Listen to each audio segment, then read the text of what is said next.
Hi, welcome to the Balanced Body Podcast. My name is Stacy Sims and I own Pendleton Pilates in Cincinnati, Ohio.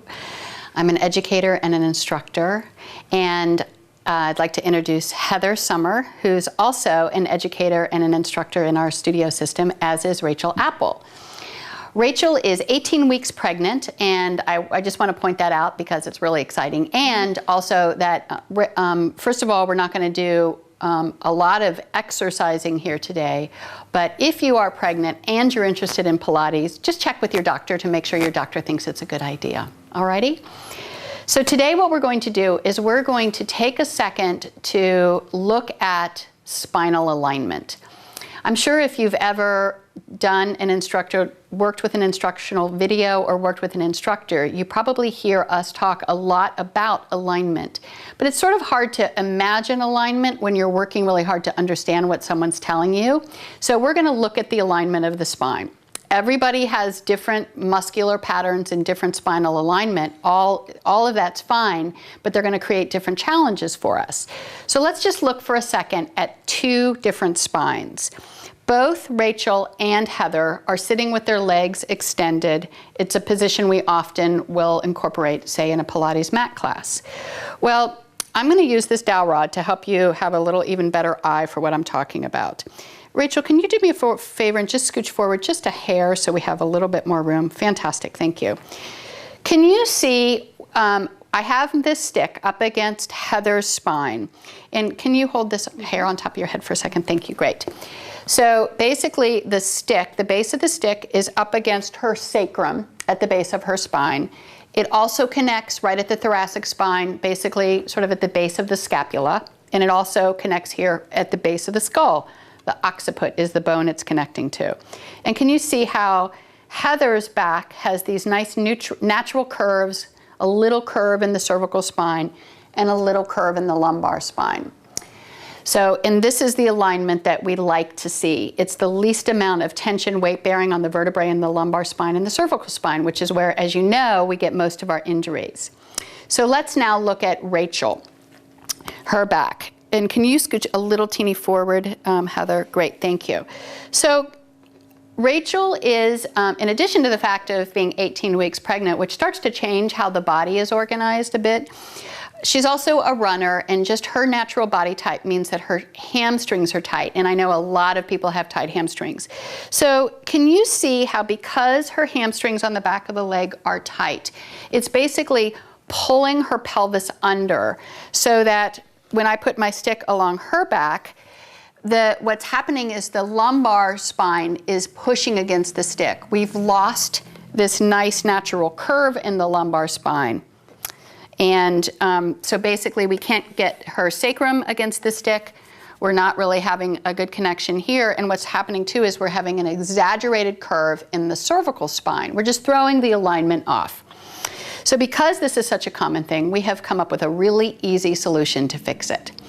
All Rachel has to do, or all you have to do, is bend your knees. So if she bends her knees and puts them on the box, do you see how it's just changed the alignment of her spine?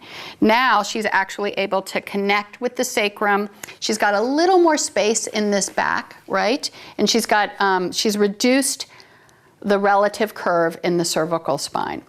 She could also go ahead and scoot yourself forward. If you're in a reformer practice, you might, there's certain exercises where if you choose to sit up on the box and you basically release the hamstring by bending the knee and creating a 90-degree angle of the legs, this gives her an even better position on the spine. Alrighty, so we are done with you, my dear. Thank you very much. In Pilates, the most challenging work is the work that we do upright, where we don't have as much information against our spine to tell us where we are in space and time. That's why a lot of the work we do is lying down on the mat. So we're going to put Heather back down onto her back. She's going to roll down. Great. And I just want to take a moment to help orient your eye to how her spine maintains the safest position for the vertebrae and in the back. So if you go ahead and cross your arms over your chest. So basically we're going to, remember how I had the dowel rod at the back? Now she's lying down and basically the floor is creating the same support as the dowel rod. So can you see that basically her tailbone is anchored down, so she has a little rise in the lumbar spine. Her thoracic spine is connecting. The occiput, the bone right at the base of the skull, is connecting, so she's got this nice neutral curve in the cervical spine.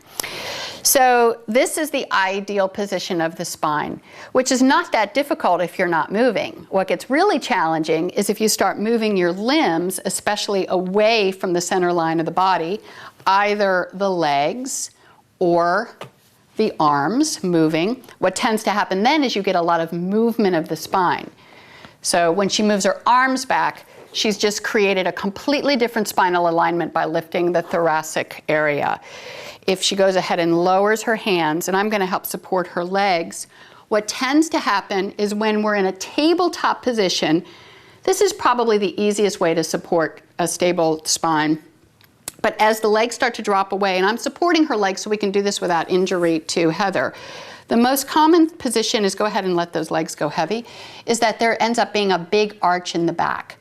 So what your Pilates is attempting to do when your Pilates practice is really engaging the low abdominal muscles so the back doesn't change. Can you lift your hands again up to the chest so we can see your back? Terrific, great. So I'm trying not to move her legs enough. I'm trying to keep them in a straight line with her body. But what's going to happen here is ideally, I want you to keep a stable pelvis now. Bend the knees and extend the legs. Do you see how her pelvis isn't changing position at all? And I would suggest that stability is the most important principle. So work to stabilize in the pelvis and then work on your mobility second. That will certainly come over time. Let's just look at the upper body for a second. Go ahead and lower the hands to the side. Terrific. Again, the same thing that happens is often as she takes the arms back, we get a lift here in the thoracic spine. So if she gathers her ribs and really uses those abdominals, what might happen is she might not get as much range of motion with the arms, but she's going to have better alignment in her spine. She's going to come back down. So again, think of stability first, mobility second. You're going to quickly develop the strength to be able to take the limbs away from the body safely and effectively. Thanks. Hope you come visit us soon.